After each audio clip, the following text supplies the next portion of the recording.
ઓમ નમોર્યંતાણમ નમો સિદ્ધાણમ નમો આર્યાણમ નમો વજ્જાયાણમ નમો લોહે સવ્વસાહુણમ.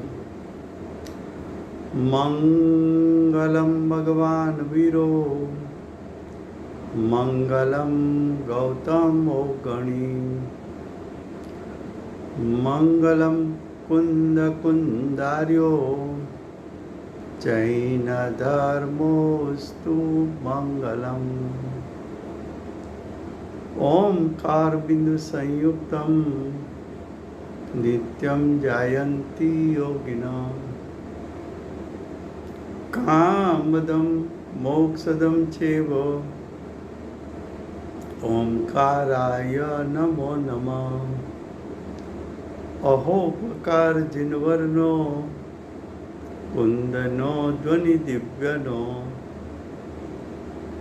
જીન કુંદ ધ્વનિ આપ્યા અહો આ ગુરુ કાહનનો તુજ જ્ઞાન ધ્યાનનો રંગ અમયા દર્શ રહો ઓ શિવ પદ તકત જ સંગ માતા હાથ.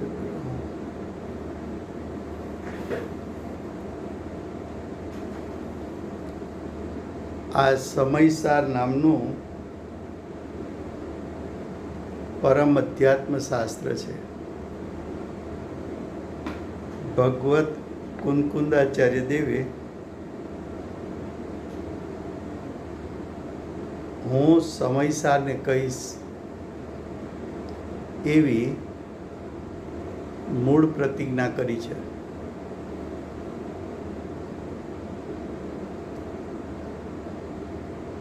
સમયસાર એટલે ચૈતન્ય સ્વરૂપ જ્ઞાન આનંદમય આત્માનો ત્રિકાળ શુદ્ધ સ્વભાવ, જે શુદ્ધ નહીંનો વિષય છે. આચાર્ય ભગવંત 13મી ગાથાના ભાવાર્થમાં એમ કહ્યું કે આ 9 તત્વોમાં શુદ્ધ નહીંથી જોઈએ તો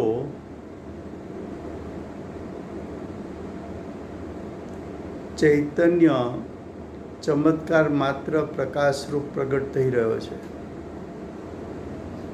શુદ્ધ નહીંનો વિષય બતાવ્યો. ચૈતન્ય ચમત્કાર માત્ર પ્રકાશરૂપ એટલે જણાવવાને યોગ્ય, જાણી શકાય તેવો, પ્રગટ કહેતા વિદ્યમાન વિદ્યમાન વિદ્યમાન એ ભાવાર્થમાં છેલ્લી 3 લાઈન છે. વસ્તુ તો દ્રવ્ય છે, વસ્તુ કહેતા આત્મા, વસ્તુ કહેતા જીવ દ્રવ્ય, વસ્તુ કહેતા અજીવ દ્રવ્ય. દ્રવ્ય 2 છે. એક તરફ જીવ છે, બીજી તરફ અજીવ દ્રવ્ય છે.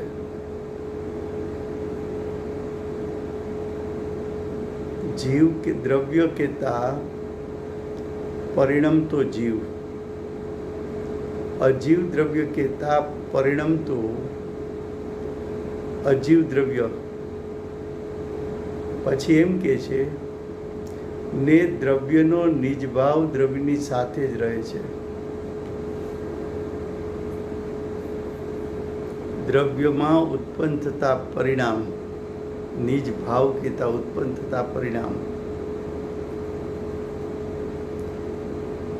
એ ઉત્પન્ન થતા પરિણામ દ્રવ્યની સાથે એટલે ઉત્પન્ન થતા પરિણામ એક સમયના છે. एक हाँ जी,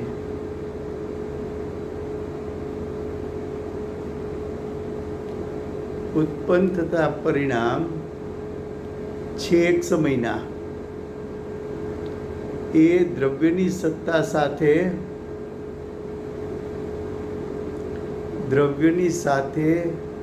અભેદ છે.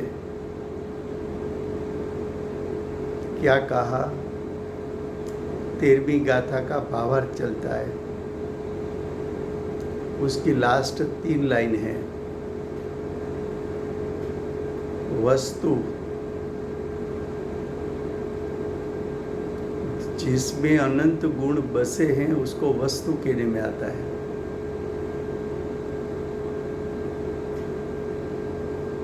तो जो अनंत गुणात्मक द्रव्य है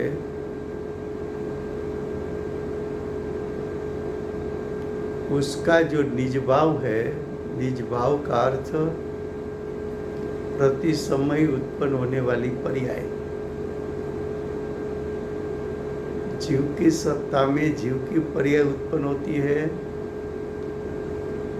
अजीव की सत्ता में अजीव की पर्याय उत्पन्न होती है. जीव की सत्ता में अनंत गुण बसे हुए हैं, अजीव की सत्ता में अनंत गुण बसे हुए हैं. जीव की सत्ता में जीव का परिणाम उत्पन्न हुआ है, जीव की पर्याय उत्पन्न हुई है. वो जो उत्पन्न हुई पर्याय जीव का निज भाव है. वो जीव का निज भाव जीव द्रव्य की सत्ता में साथ में रहता है, यानी अभेद रहता है. पर्याय एक समय की, वर्तमान पर्याय एक समय की. द्रव्य स्वभाव त्रिकाल. तो जो एक समय की पर्याय उत्पन्न हुई, एक समय का निज भाव उत्पन्न हुआ, वो द्रव्य की सत्ता में अभेद है, जीव की सत्ता में अभेद है. उसी प्रकार अजीव द्रव्य में अनंत गुण बसे हुए हैं. ऐसी अनंत गुणात्मक अजीव द्रव्य, उसमें प्रकट हुआ वर्तमान भाव, वर्तमान निज भाव. तो अजीव द्रव्य की सत्ता में प्रति समय एक समय के लिए निज भाव उत्पन्न होता है. वो निज भाव, अजीव का निज भाव अजीव के साथ रहता है. अजीव द्रव्य त्रिकाल, उसके अनंत गुण त्रिकाल, उसका निज भाव एक समय का. अजीव का जो निज भाव है एक समय का, वो अजीव की सत्ता में अभेद है एक समय के लिए. इसलिए कहा कि द्रव्य का निज भाव द्रव्य के साथ रहता है. फिर से गुजराती में, वस्तु यानी जिसमें अनंत गुण बसे हैं, यहाँ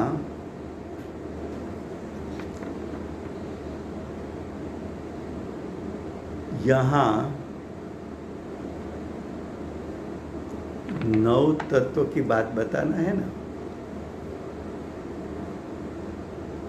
तो जीव द्रव्य का, हाँ सॉरी, અહીંયા વસ્તુ यानी वस्तु એટલે जीव અને अजीव દ્રવ્યમાં વસેલા અનંત અનંત ગુણો. વસ્તુ એટલે જેમાં અનંત ગુણો વસેલા છે, અનંત ગુણો રહેલા છે, અનંત ગુણો એના આધારે છે, અનંત ગુણો જીવમાં વ્યાપેલા છે. એવું જીવ દ્રવ્ય છે, એવું અજીવ દ્રવ્ય છે. જીવ દ્રવ્યના 7 પ્રકારના નિજ ભાવ છે. ભાવ પુણ્ય, ભાવ પાપ, ભાવ આશ્રવ, ભાવ બંધ, ભાવ સંવર, ભાવ નિજરા, ભાવ મોક્ષ.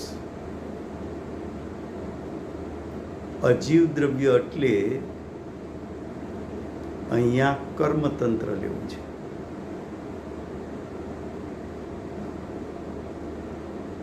અજીવ દ્રવ્યમાં 7 પરિણામ ઉત્પન્ન થાય છે, એનો નિજ ભાવ છે. દ્રવ્ય પુણ્ય, દ્રવ્ય પાપ, દ્રવ્ય આશ્રવ, દ્રવ્ય બંધ, દ્રવ્ય સંવર, દ્રવ્ય નિજરા, દ્રવ્ય મોક્ષ. બંનેમાં જીવ અજીવ બંનેમાં 7 તત્વ પોતપોતાની સ્વસત્તામાં निज भाव रूपे उत्पन्न थाय छे. अब इतना बताया, उसके बाद देखिए, और निमित्त नैमित्तिक भाव का अभाव होता है. जीव अजीव के बीच में निमित्त नैमित्तिक भाव उत्पन्न हुआ. एक तरफ जीव के 7 भाव उत्पन्न हुए, दूसरी तरफ अजीव के 7 परिणाम उत्पन्न हुए. जीव अजीव दोनों के 7 परिणाम के बीच में निमित्त नैमित्तिक भाव उत्पन्न हुआ. लेकिन ये जो निमित्त नैमित्तिक भाव उत्पन्न हुआ, उस समय नैमित्तिक भाव का अभाव. नैमित्तिक भाव का अभाव का अर्थ क्या है कि अजीव द्रव्य पुण्य रूपे परिणमा. अजीव द्रव्य पुण्य रूप परिणमन हुआ, द्रव्य पाप रूप परिणमन हुआ, द्रव्य आश्रव रूप परिणमित हुआ, द्रव्य बंध रूप परिणमित हुआ. उसका निमित्त पाकर जीव की सत्ता में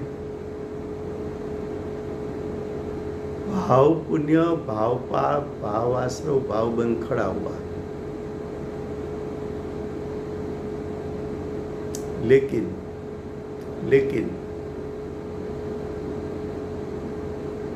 अजीव के परिणाम और जीव के परिणाम, ये परिणामों को गौण करके जब तेरी दृष्टि शुद्धने के विषयभूत ज्ञायक पर गिरी, तो तेरी दृष्टि जब ज्ञायक पर गिरी, शुद्धने के विषयभूत ज्ञायक पर गिरी, तब निमित्त नैमित्तिक भाव छूट गया, उसका अभाव हो गया.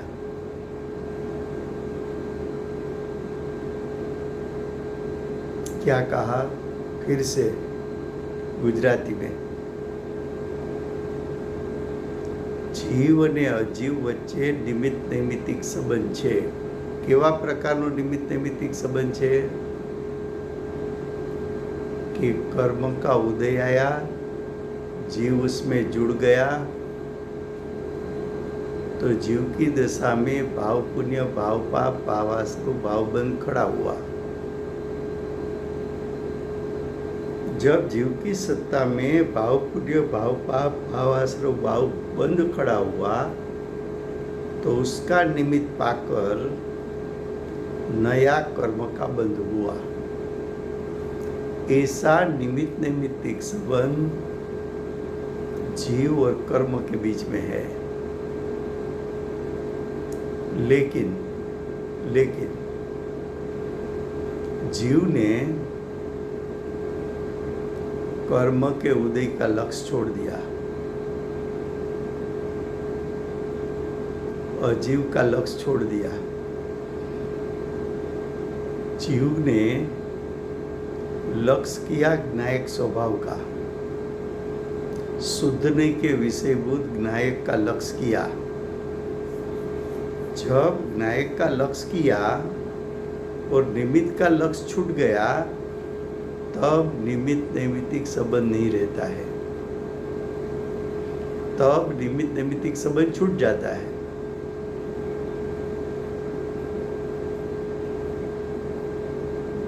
तो नैमित्तिक भाव का तो अभाव हुआ।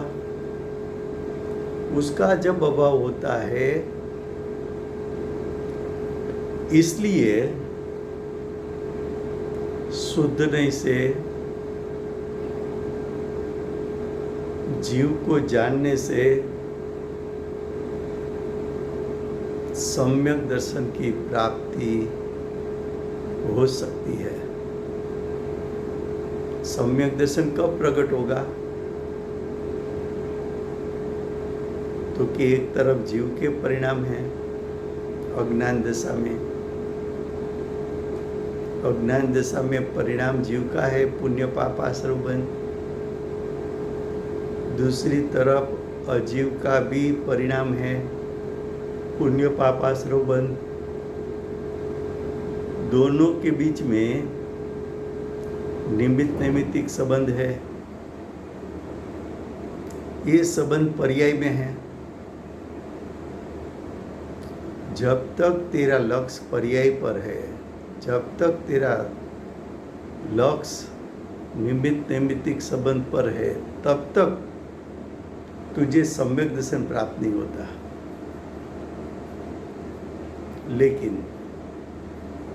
लेकिन तूने जीव अजीव के परिणाम को गौण कर दिया, कर्म के उदय का लक्ष्य छोड़ दिया, अजीव का लक्ष्य छोड़ दिया, और तूने तेरे स्वयं के परिणाम का लक्ष्य छोड़ दिया। तूने तेरे स्वयं के परिणाम को गौण करके शुद्धने के विषयभूत ज्ञायक पर दृष्टि और उपयोग रखा। उस समय निमित्त का लक्ष्य नहीं है, उस समय निमित्त नैमित्तिक संबंध वाली पर्याय पर लक्ष्य नहीं है, उस समय जीव के स्वयं के परिणाम पर लक्ष्य नहीं है, उस समय जीव के परिणाम को गौण करके ज्ञायक की रुचि करके ज्ञायक पर दृष्टि और उपयोग रखा। उसी समय निमित्त नैमित्तिक संबंध छूट गया और दृष्टि और उपयोग ज्ञायक पर रखने से जीव को उसी समय सम्यक दर्शन सम्यक ज्ञान की प्रकटता हुई। ख्याल में आता है?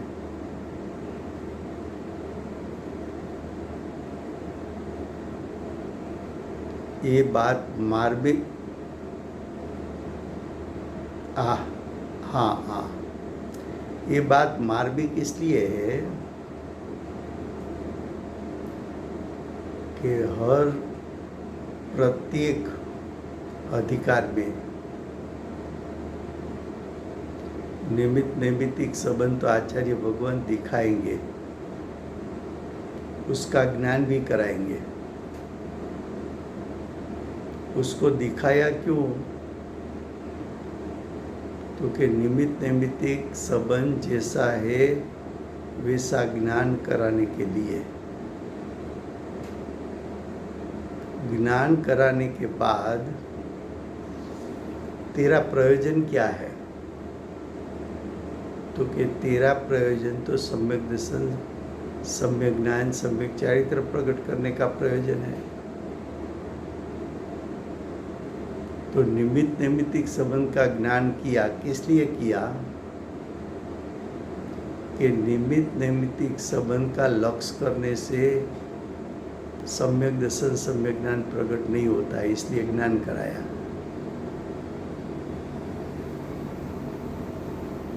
तो निमित्त नैमित्तिक संबंध का लक्ष्य करने से सम्यक दर्शन, सम्यक ज्ञान नहीं होता है, तो सम्यक दर्शन, सम्यक ज्ञान कैसे प्रकट होता है? तो कि निमित्त नैमित्तिक संबंध का लक्ष्य छोड़ दे, तेरा निज भाव એટલે तेरी पर्याय में, तेरे आत्मा की सत्ता में जो पर्याय उत्पन्न हुई, पुण्य पाप आश्रव बंध रूप अज्ञान दशा में, उसको भी गौण कर दे। तो क्या उसको गौण करने से क्या होगा? तो कि उसको गौण करने से वही पर्याय में छुपा हुआ ज्ञायक स्वभाव उस पर दृष्टि और उपयोग गिरेगा, तब तुझे सम्यक दर्शन की प्राप्ति होगी। ये गाथा सम्यक दर्शन प्राप्त कराने के लिए है। अब ये बात फिर से गुजराती में देखो।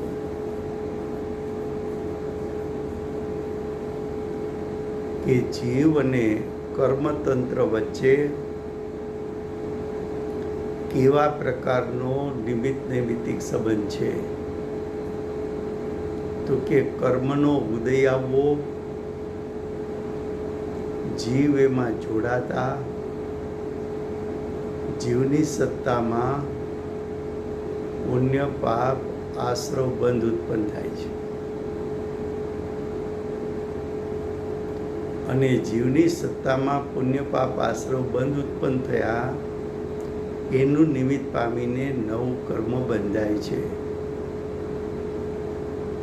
તો કર્મનો ઉદય, જીવની સત્તામાં ઉત્પન્ન થતા અશુદ્ધ ભાવ, પુણ્ય પાપ આશ્રવ બંધ અને નવું બંધાતું કર્મ, એ ત્રણેય વચ્ચે નિમિત્ત નૈમિત્તિક સંબંધ છે। એ નિમિત્ત નૈમિત્તિક સંબંધ જેમ છે તેમ એનું તું જ્ઞાન કર। જ્ઞાન કરવામાં બાદ નથી। વસ્તુનું જેવું સ્વરૂપ છે એવું જાણવામાં દોષ નથી, પણ એવા નિમિત્ત નૈમિત્તિક સંબંધ એ કાળે જે કર્મનો ઉદય આવ્યો, એ કર્મનો ઉદય તો અજીવ છે। એ અજીવનું લક્ષ છોડ, કર્મના ઉદયનું લક્ષ છોડ। કર્મના ઉદયના નિમિત્તે ઉત્પન્ન થતા જીવના ભાવ, એવો નિમિત્ત નૈમિત્તિક સંબંધનું લક્ષ છોડ અને ઉદયના નિમિત્તે જીવની સત્તામાં ઉત્પન્ન થયેલા ભાવ પુણ્ય, ભાવ પાપ, ભાવાશ્રવ, ભાવ બંધ, એનું લક્ષ છોડ। તો કે હવે લક્ષ કોનું કરવું? તો કે અજીવનું લક્ષ છોડાવ્યું। અજીવના ઉદયના કાળે જીવના ભાવ સાથે ઉત્પન્ન થતા નિમિત્ત નૈમિત્તિક સંબંધનું લક્ષ છોડાવ્યું।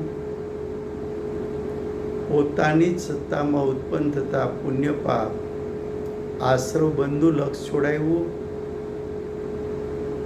અને પોતાના નિજ ભાવમાં ઉત્પન્ન થયેલ પુણ્ય પાપ આશ્રવ બંધને ગૌણ કરતા ચૈતન્ય ચમત્કાર એવો જ્ઞાન દર્શન ઉપયોગ વહી આત્માનો શુદ્ધ સ્વભાવ, એનું લક્ષ થતા નિમિત્ત નૈમિત્તિક સંબંધ છૂટી જાય છે। તારી દશામાં ઉત્પન્ન થતા પુણ્ય પાપ આશ્રવ બંધના ભાવો છૂટી જાય છે અને તે જ સમયે તને સમ્યક દર્શન સમ્યક જ્ઞાનની પ્રાપ્તિ થાય છે. આવો ભાવ ભાવાર્થમાં બતાવો છે. સમજાય છે? આ વાત બધા અધિકારને લાગુ પડશે.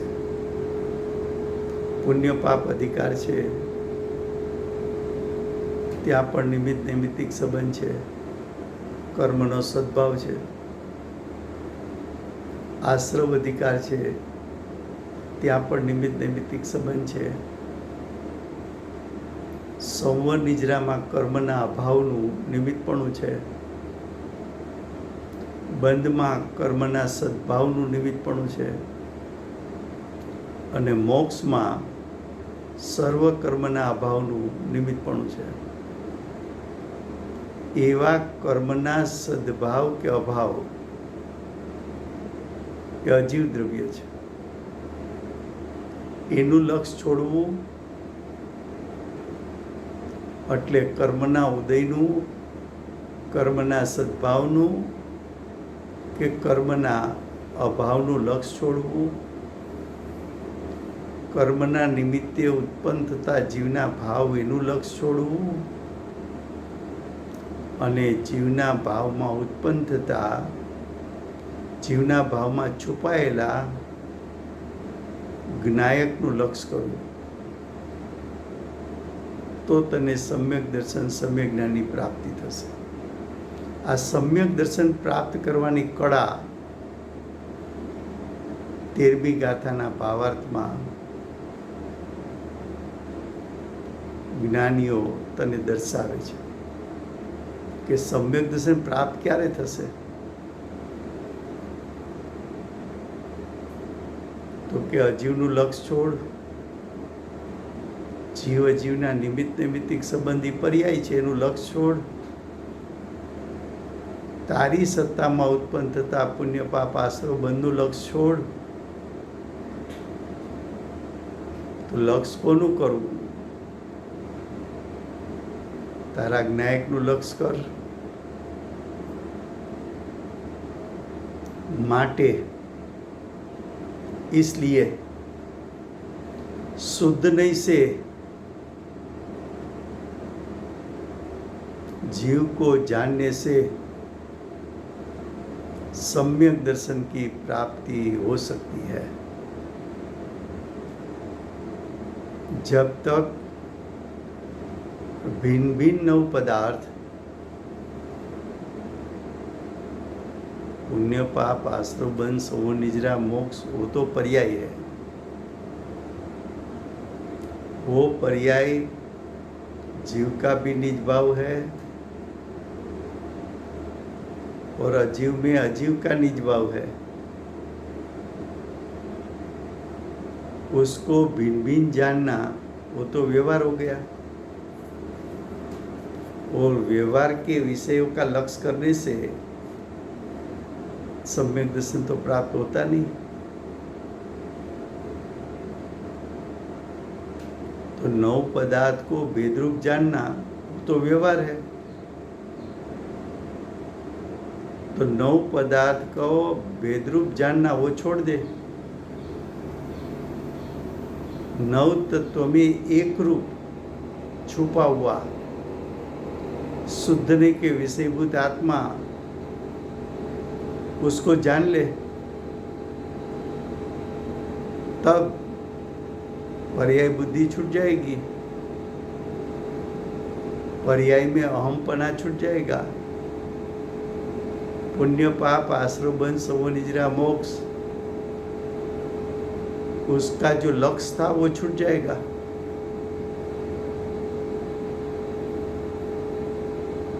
तो तुझे सम्यक दर्शन की प्राप्ति होगी. શું કહ્યું ફરીવાર ગુજરાતીમાં? માટે શુદ્ધ નહીંથી, હાજી,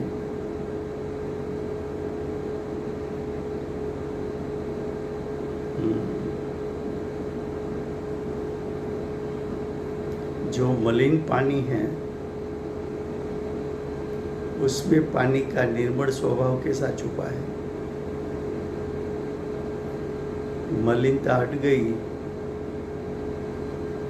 तो पानी का स्वभाव निर्मल और उसकी पर्याय निर्मल। क्षार युक्त पानी में पानी का मीठा स्वभाव कैसा छुपा हुआ है कि क्षार के साथ निमित्त नैमित्तिक संबंध है वो छूट गया, और निमित्त नैमित्तिक संबंध छूट गया तो पानी का असल स्वरूप जैसा था वैसा रहा। तो पानी का असल स्वरूप तो मीठा स्वरूप है स्वभाव से, पर्याय से।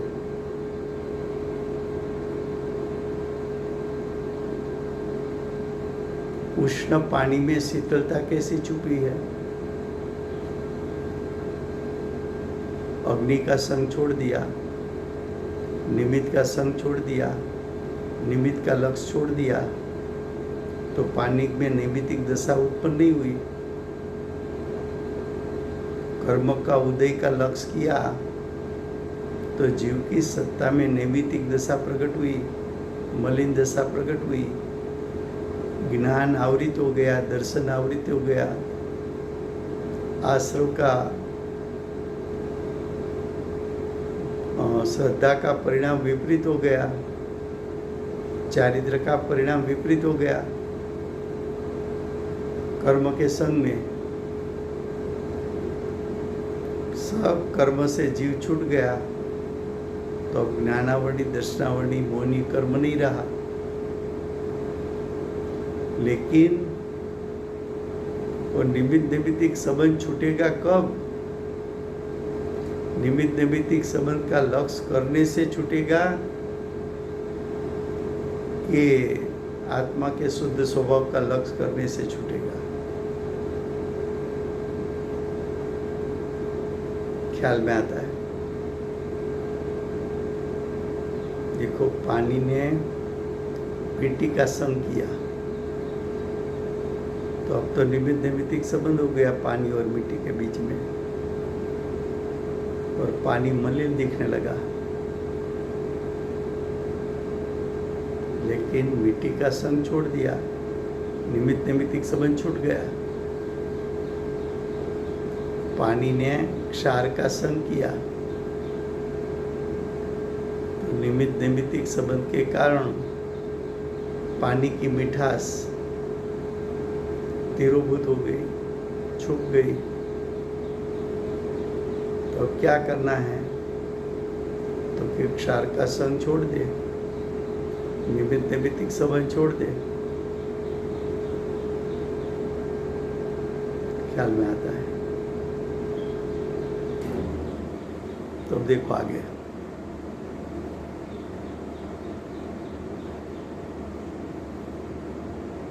इसलिए शुद्ध नहीं से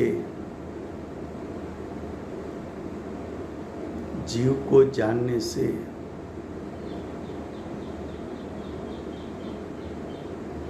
किसको जाना? शुद्ध नहीं के विषयभूत ज्ञायक को जाना। जब शुद्ध नहीं के विषयभूत ज्ञायक को जाना, उसी समय ज्ञायक स्वभाव की रुचि हो गई तो सम्यक दर्शन की प्राप्ति हो गई। लेकिन शुद्धने के विषयभूत जीव को जानना है तो पर का लक्ष्य छोड़ना पड़ेगा, तब तुम जीव को जान सकते हो।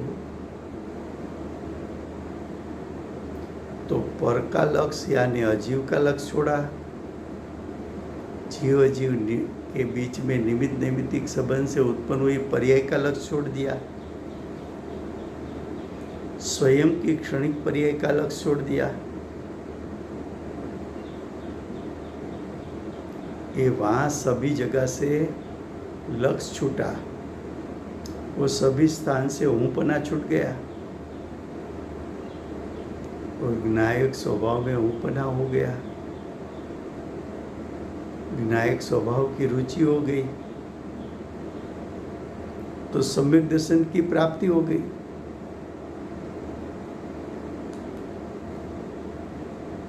ख्याल में आता है? जब तक भिन्न भिन्न नव पदार्थ को जानता है, तो भिन्न भिन्न जानना हो तो पृथक पृथक जान बना हुआ। भेद हो गए, भेद का जान बना हुआ। और भेद तो पर्यातिग्नि का विषय है, भेद तो व्यवहारनी का विषय है। व्यवहारनी के विषय को जानने से तो विकल्प उत्पन्न होता है, राग उत्पन्न होता है।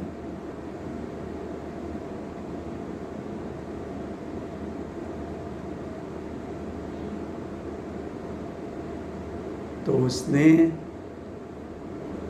पृथक पृथक भिन्न भिन्न पदार्थों को जानने से जब विकल्प उत्पन्न हुआ, तब उसने उसका जानपना छोड़ दिया। उसने शुद्ध नहीं से आत्मा को जाना। शुद्ध नहीं का विषय तो एक रूप है, एक है, अभेद है, अभिन्न है। नव भेद को छोड़ा तो पर्याय बुद्धि छूट गई। पर्याय बुद्धि का अर्थ है पर्याय में अहम बुद्धि छूट गई। क्षणिक पर्याय में हूंपना छूट गया। मैं डॉक्टर हूँ, मैं इंजीनियर हूँ, मैं एडवोकेट हूँ, मैं स्त्री हूँ, मैं पुरुष हूँ, मैं मनुष्य हूँ, ये सब पर्याय बुद्धि है, स्थूल पर्याय बुद्धि।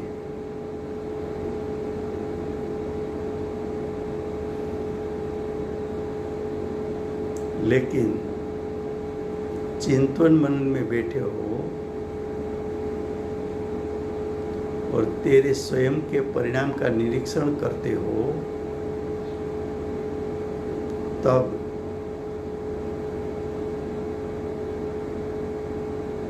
कर्म का लक्ष्य छोड़ा। लेकिन कर्म के उदय, उसमें जुड़ने से जो मोह राग द्वेष क्रोध मान माया लोभ हुआ, तो स्वयं के परिणाम में उत्पन्न हुआ क्रोध मान माया लोभ, उसका कर्ता मैं हूँ ऐसा अहम बुद्धि किया। वो पर्याय तो भिन्न भिन्न उत्पन्न होगी, वो तो भेद रूप है। भेद का लक्ष्य करना व्यवहार है। वो भेदों को छोड़कर भेदों में छुपा हुआ ज्ञायक, वो तो एक रूप है, अखंड है, शुद्ध है, परिपूर्ण है, निरपेक्ष है, स्वयं सिद्ध है, विद्यमान है, ज्ञान दर्शनमयी है, ज्ञान का पिंड, सुख का पिंड। ऐसा महिमा करते करते एक स्थिति ऐसी आई, पुण्य पाप आश्रव बंध के भाव छूट गए। विनायक की महिमा की थी,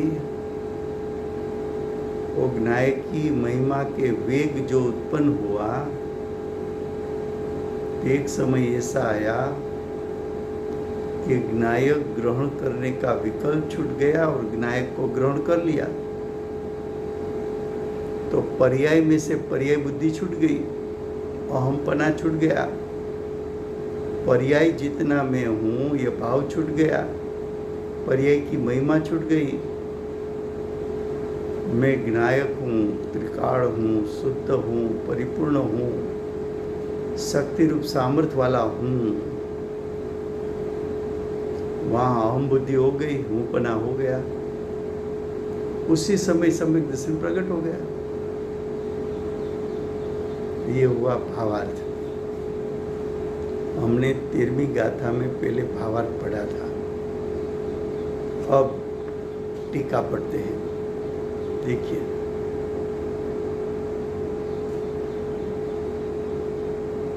टीका। ये जीवादि नव तत्व भूतार्थ नहीं से जानने से सम्यक दर्शन ही है। पहले वाक्य में बताया कि सम्यक दर्शन क्या है, सम्यक दर्शन कैसे प्राप्त होता है, सम्यक दर्शन किसको कहते हैं।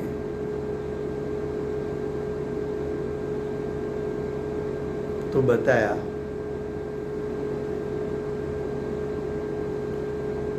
कि जीव में उत्पन्न होने वाली 7 पर्याय है।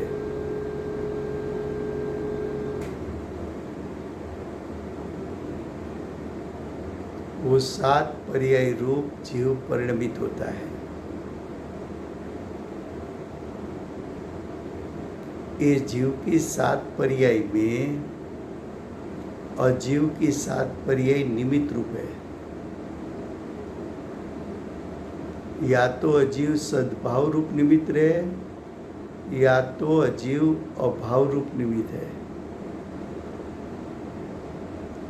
यहाँ अजीव का अर्थ 5 द्रव्य नहीं करना है, पुद्गल धर्म धर्म आकाश काल नहीं करना है। यहाँ अजीव का अर्थ पुद्गल और पुद्गल में मुख्य रूप से कर्म तंत्र करना है।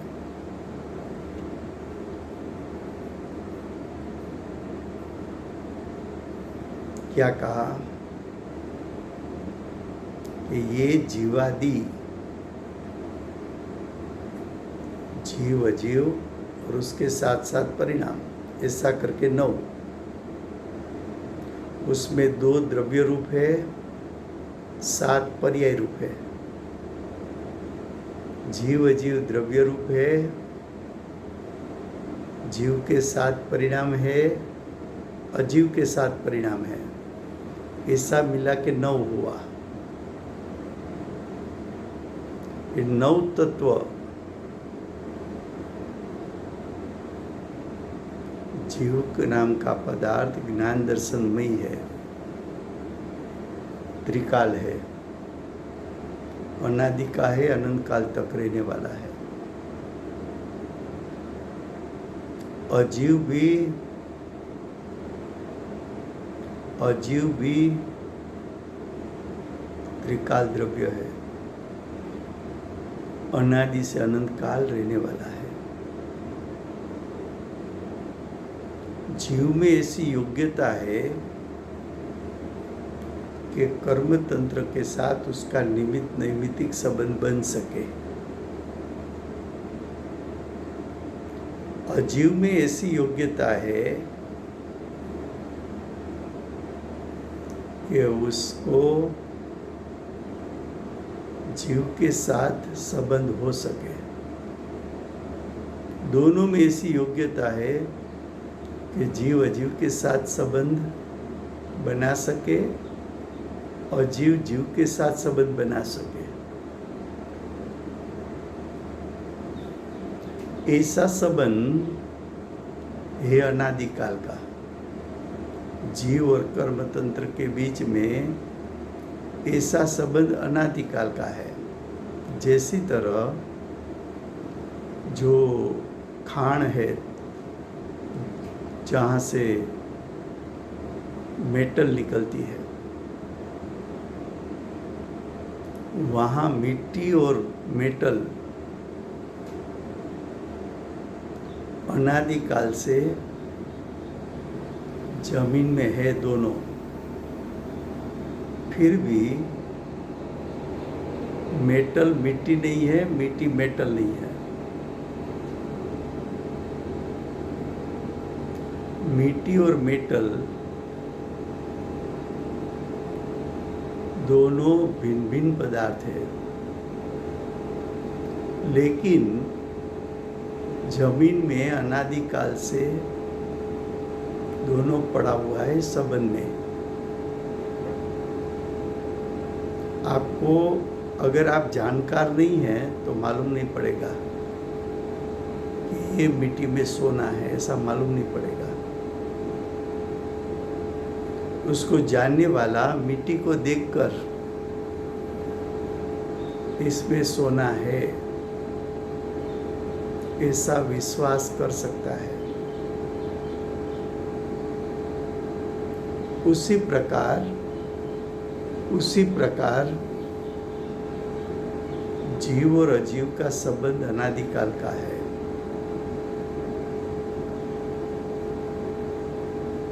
ज्ञानी जीव अजीव साथ में होने पर भी जीव का ज्ञायक स्वभाव शुद्ध है ऐसा जान सकता है, ऐसा विश्वास कर सकता है।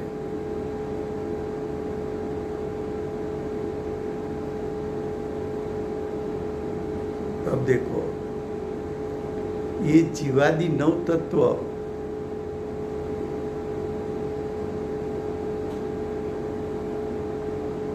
मिट्टी और सोना साथ में है, लेकिन भूतार्थ नहीं से, सत्यार्थ नहीं से, यथार्थ नहीं से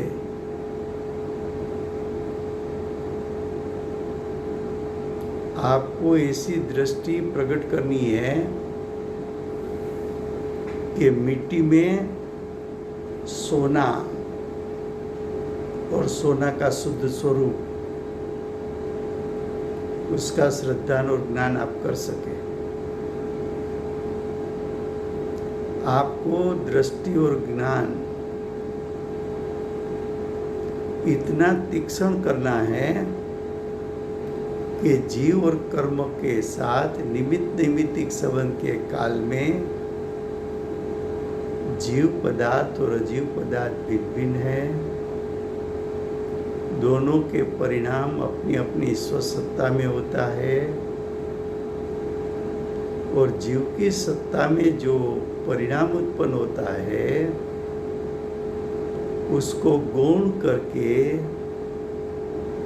दोनों के संबंध को गौण करके आपको वही विद्यमान विनायक शुद्ध स्वभाव को जानकर उस पर दृष्टि करना है।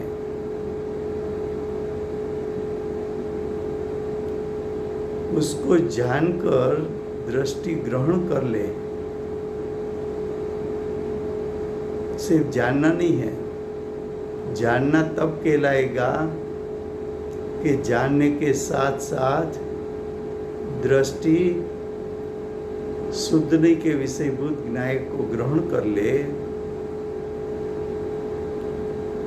तब वह सम्यक दर्शन ही है।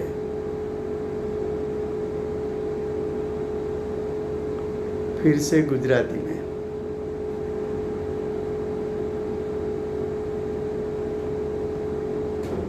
टीका।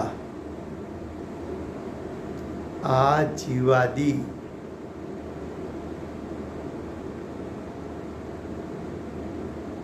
અહીંયા જીવ અને અજીવ બે દ્રવ્ય લેવા છે। અજીવમાં પાંચેય દ્રવ્ય લેવા નથી। પૂતગલ, ધર્મ, અધર્મ, આકાશ અને કાળ પાંચેય લેવા નથી।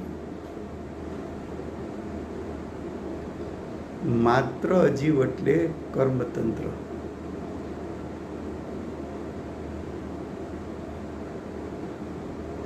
જીવ નામનો પદાર્થ અને કર્મ નામનો પદાર્થ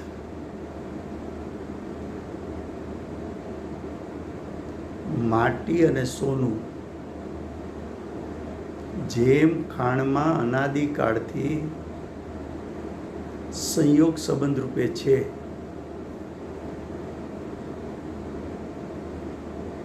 માટીનો જાણનારો હાથમાં માટી લે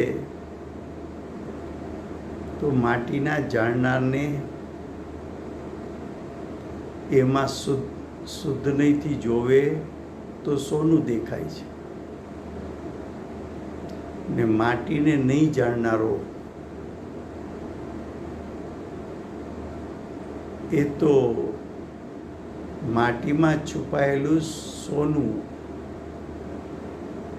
માટીના સંબંધમાં આવેલું સોનું, સોનાના સંયોગમાં રહેલી માટી નહીં જાણનારને એનું જ્ઞાન નથી. એને તો માત્ર માટી માટી માટી દેખાય છે.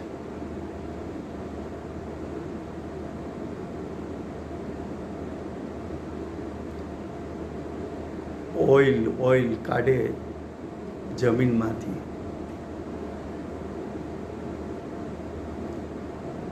એકદમ કાળું, એમાં ક્યાંય ઓઇલ હોય એવું લાગે નહીં,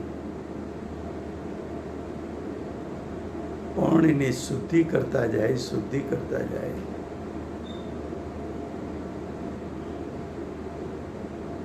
તો આ પેટ્રોલ ડીઝલ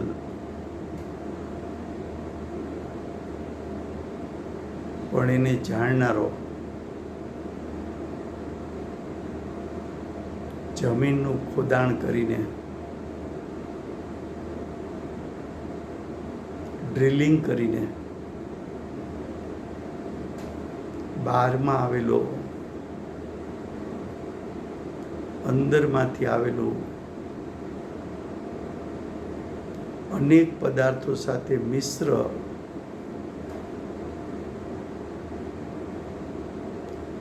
એવું એને જોઈને આ જમીનમાં કેટલું ઓઇલ છે,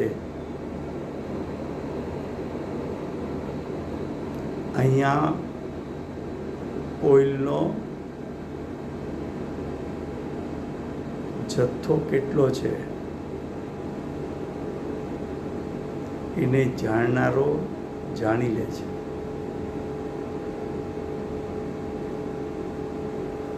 એમ અહીંયા કે છે જીવાદી નવતત્વ, જીવ દ્રવ્ય સાત પરિણામ રૂપે થયું, અજીવ દ્રવ્ય સાત પરિણામ વચ્ચે થયું, બંને વચ્ચે નિમિત્તિક સંબંધ થયો.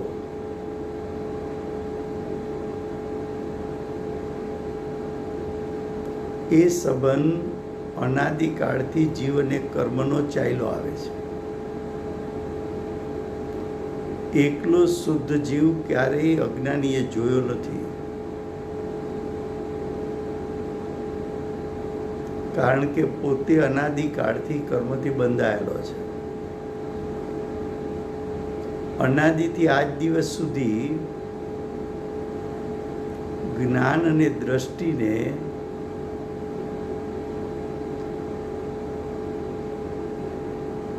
એવી કેળવણી આપી નથી કે જીવ અને કર્મના સંબંધમાંથી નિમિત્તિક સંબંધમાંથી બંને સત્તાની ભિન્નતા અને જીવની સત્તામાં ઉત્પન્ન થતા પરિણામ એને ગૌણ કરવાથી શુદ્ધ નહીંના વિષયભૂત જ્ઞાયકને જાણી શકાય એવું જ્ઞાન અને દ્રષ્ટિ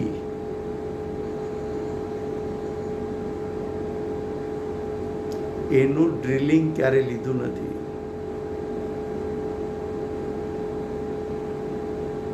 એની ક્યારેય પ્રેક્ટિસ કરી નથી. એવા અજ્ઞાનીને કહે છે કે જીવાદી તત્વો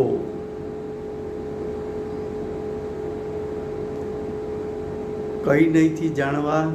તો કે નહીંના બે પ્રકાર છે, ભૂતાર્થ અને અભૂતાર્થ. નહીંના બે પ્રકાર છે, શુદ્ધ નહીં અને વ્યવહાર નહીં. નહીંના બે પ્રકાર છે, સત્યાર્થ નહીં અને અસત્યાર્થ નહીં. ભૂતાર્થ અને અભૂતાર્થ. તો ભૂતાર્થથી જાણી લે. શુદ્ધ નહીં અને વ્યવહાર નહીં. તો શુદ્ધ નહીંથી જાણી લે. સત્યાર્થ અને અસત્યાર્થ. તો સત્યાર્થ નહીંથી જાણી લે. સત્યાર્થ નહીંથી અસલ જીવનું ત્રિકાળ શુદ્ધ સ્વરૂપ જાણ્યું. જાણતાની સાથે દ્રષ્ટિએ એ શુદ્ધ નહીંના સ્વરૂપમાં હું પણ સ્થાપિત કર્યું. શુદ્ધ નહીંના વિષયભૂત વિષયને દ્રષ્ટિએ ગ્રહણ કરી લીધો. એ ગ્રહણ કરતા જીવને સમ્યક દર્શનની પ્રાપ્તિ થઈ. તો આ ગાથામાં 13મી ગાથામાં આચાર્ય ભગવંત અને સમ્યક દર્શનની પ્રાપ્તિ કરાવવા માંગે છે. સમ્યક દર્શન કેમ પ્રાપ્ત થાય એની વિધિને રીત બતાવે છે.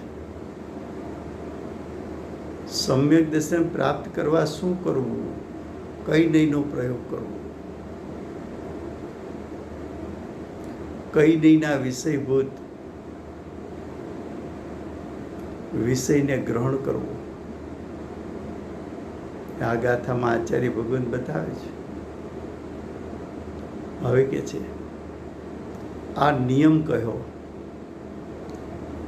સમ્યક દર્શન પ્રાપ્ત કરવાનો નિયમ શું?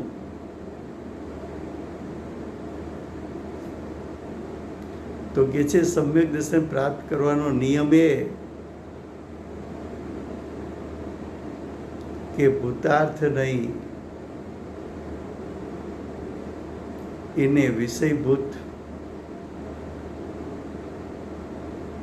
જ્ઞાયકને જાણીને ગ્રહી લેવો, એની રુચિ કરી લેવી, એની પ્રતીતિ કરી લેવી, એનું શ્રદ્ધાન કરી લેવું, એમાં હું પણ સ્થાપિત કરી દેવું. તો શું થાય? તો કે સમ્યક દર્શન પ્રાપ્ત થાય.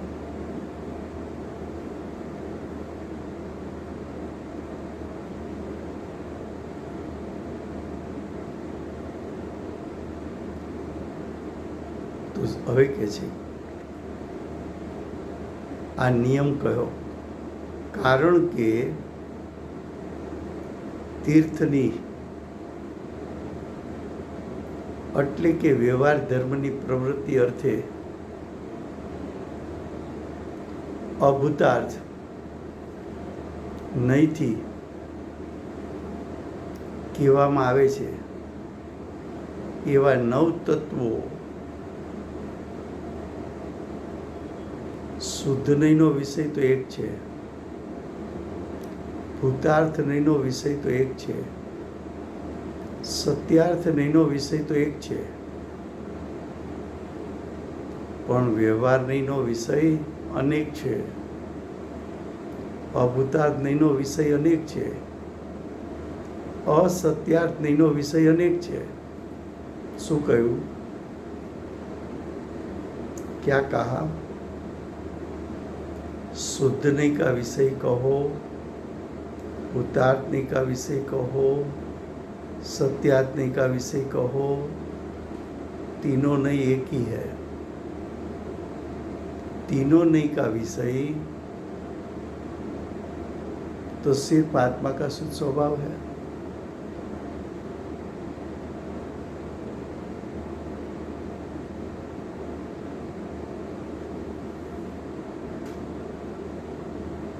तो शुद्ध नहीं के विषय, भूतादि का विषय, सत्यादि का विषय तो एक रूप नायक है, लेकिन વ્યવહારની કા વિષય, अभूतार्थनी का विषय, असत्यार्थनी का विषय, तो गुणभेद पर्याय भेद वो तो अनेक है। तो हम व्यवहारनी के विषय का भी ज्ञान तो कराएंगे, लेकिन उसको ग्रहण करने से तो विकल्प उत्पन्न होगा, तो वो तो प्रयोजन नहीं है।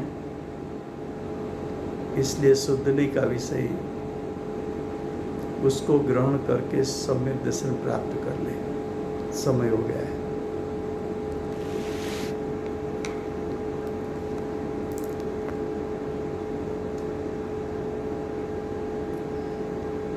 कौन जय बुलाया है?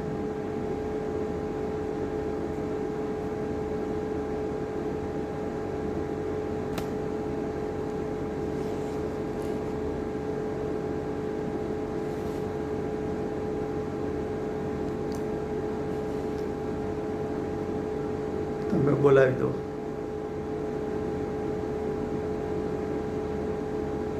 દેવનો જય હો, ભગવતી માતનો જય હો, જય હો,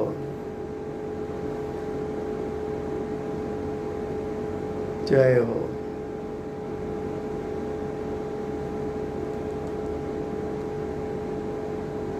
નો જય હો।